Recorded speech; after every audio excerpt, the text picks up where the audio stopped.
Barchaga salom dostlar, sizlerмен sport жаңалықтары. Koşbasында қазақ боксшысы WBS Головкинді рейтингде мүлде шығарып тастады. Бүкіл әлемдік бокс кеңесі WBS әр дивизиондағы рейтингін жаңартты деп хабарлайды.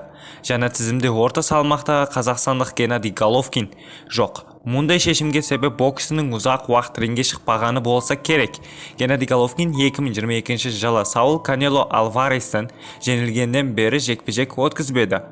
Қазір жаңартылған рейтингде қошбасында өзге қазақстандық Мейрем Нұрсұлтанов тұр, ал бұл салмақ ұйым чемпионы америкалық Джермар Чарло.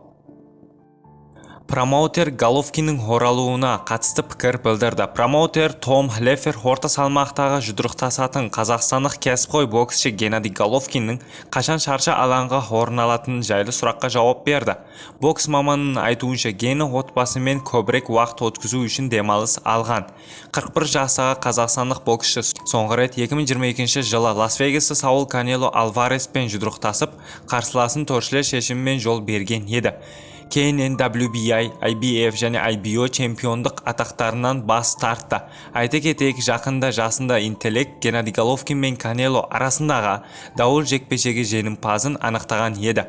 Сіздермен спорт жаңалықтар болды. Арнаға тіркеліп лайк басуды ұмытпаңыздар. Бұдан да қызықты жаңалықтар ала алдында.